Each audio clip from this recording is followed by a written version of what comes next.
풍성한 삶의 기초 10번째 만남, 하나님의 다스림을 드러내는 세상 경영, 그 중에 세 번째 시간, 세상 경영의 방법, 노동입니다. 하나님의 세상 경제 원리는 정의와 사랑입니다.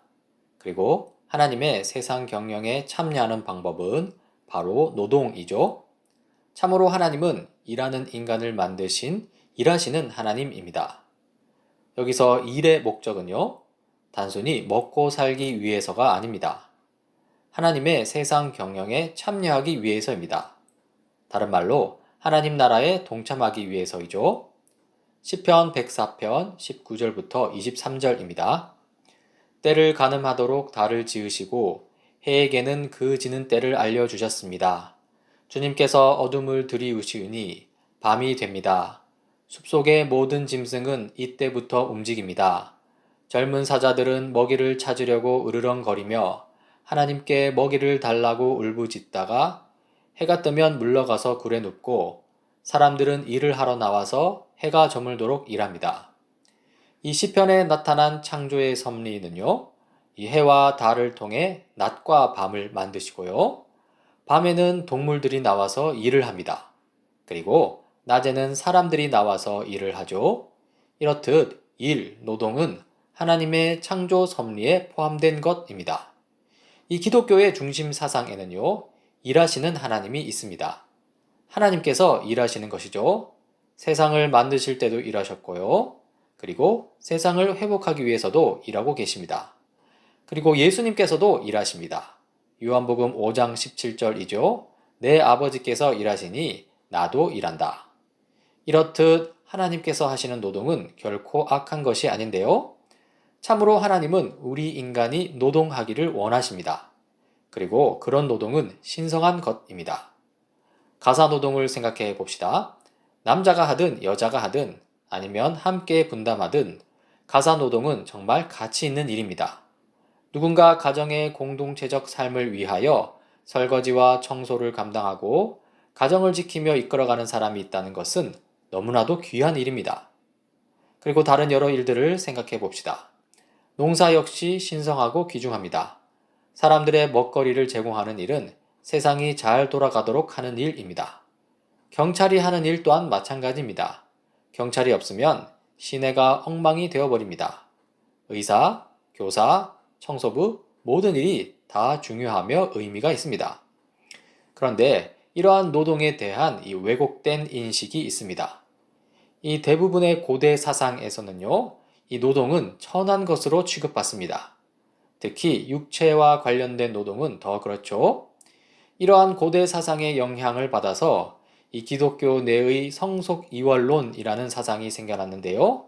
이러한 잘못된 사상 아래에서 이 성경 말씀을 가르치는 목사의 일은 가치가 있고 집에서 아이들을 돌보고 청소하거나 직장에서 일하는 것은 의미가 없다고 생각합니다. 혹은 의미가 있더라도 이 목사가 하는 일이 제일 중요하고 나머지는 그 다음이라고 생각합니다. 그러나 이것은 잘못된 생각입니다. 이 노동에 대한 바른 인식이 필요합니다. 모든 일은 동일한 가치를 지닙니다. 단지 하나님은 사람마다 다르게 부르셔서 다른 일을 주셨을 뿐이죠. 하나님에게는 목사의 일도 100% 중요하고 농부의 일도 100% 중요합니다.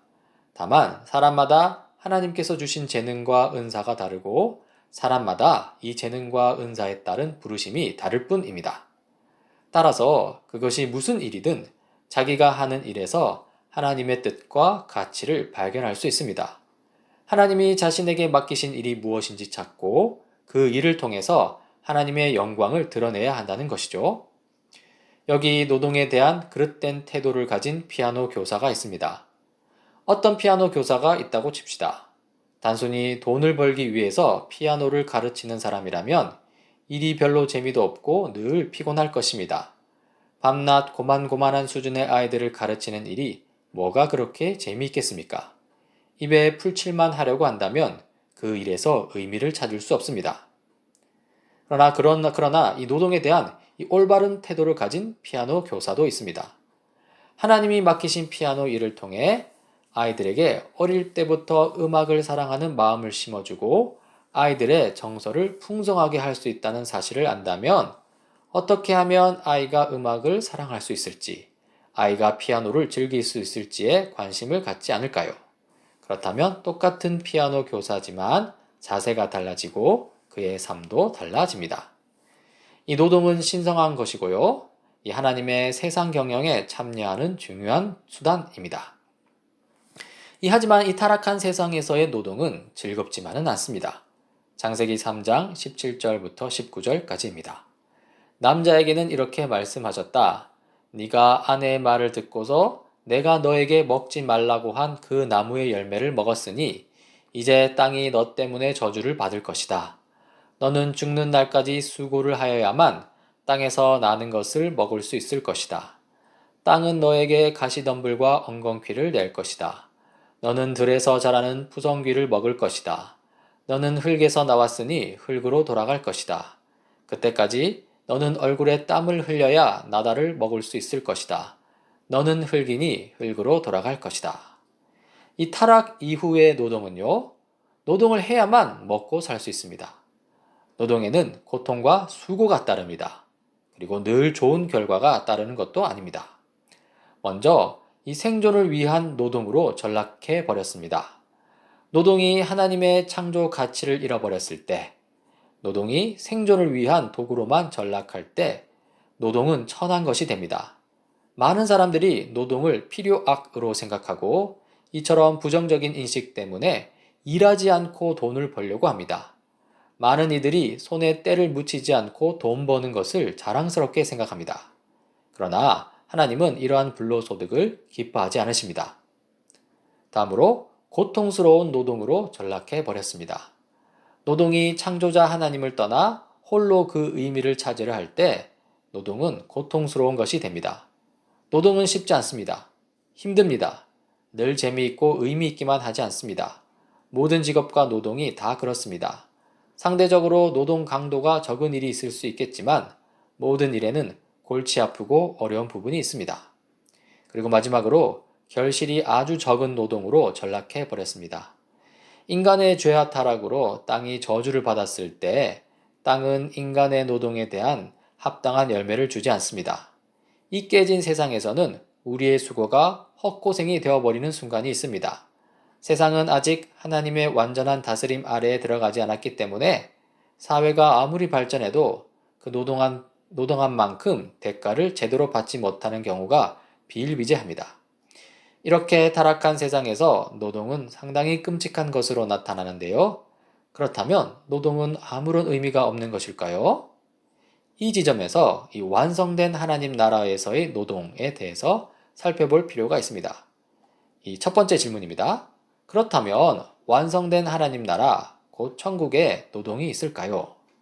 이 천국에 가도 우리는 노동을 하는데 그때에는 노동에서 고통스럽고 눈물나고 힘든 부분이 사라집니다.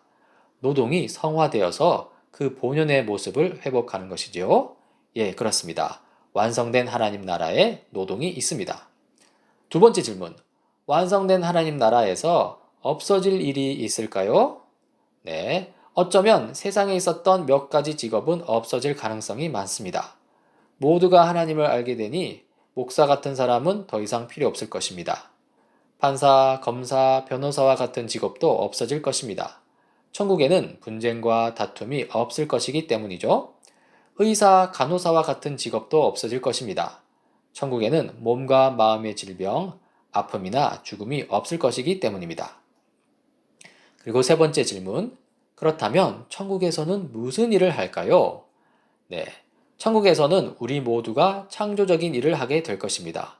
구체적으로 어떤 일일지는 잘 모르지만 그것이 무엇일지 상상만 해도 즐겁습니다. 하나님 아버지를 닮은 신성하고 창조적인 노동이 우리를 기다리고 있습니다. 우리는 이 노동을 통해서 하나님의 다스림에 온전히 참여하여 하나님과 함께 모든 창조 세계를 다스리며 하나님의 특성이 드러나는 문화를 창조해 나갈 것입니다. 그리고 마지막 네 번째 질문. 그러면 지금 이 땅에서 하는 노동의 의미는 무엇일까요? 네. 영원한 하나님 나라에서도 노동할 것이니 이 땅에 살면서 노동하지 않고 얻는 소득에 만족하는 사람은 가짜 천국을 맛보고 있는 사람들입니다. 비록 완전하지는 않지만 우리는 노동을 통해 삶의 의미, 일의 보람과 열매를 보면서 미리 완성된 하나님 나라에서의 노동을 맛보고 있는 사람들입니다. 따라서 우리는 일해야 합니다. 하나님을 따라 지금도 열심히 일해야 합니다.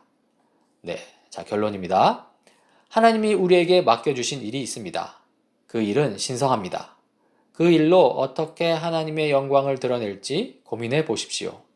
하나님은 우리가 하는 일에 의미를 부여하고 계시기 때문에 우리는 각자의 부르심을 찾아서 살아가야 합니다. 하루 중 대부분의 시간을 보내는 이 일의 의미를 하나님 앞에서 제대로 찾는 것. 그래서 자신의 부르심을 선명하게 알아가는 것은 매우 중요합니다. 그러면 그렇게 되면 우리의 일의 의미 자체가 바뀌기 시작합니다. 이 하나님과의 관계가 깊어지고 하나님의 관점으로 자신을 보기 시작하고 공동체적 삶의 원리들을 알아가고 이 세상에서 하나님의 다스림을 드러내며 살려고 애쓰다 보면 하나님의 부르심을 점점 선명하게 알아가게 될 것입니다. 우리는 노동을 통해 하나님의 세상 경영에 참여합니다. 노동을 통해 참으로 그러한 하나님 나라 역사에 동참하는 다니엘 새 시대 교회가 되길 간절히 소망합니다.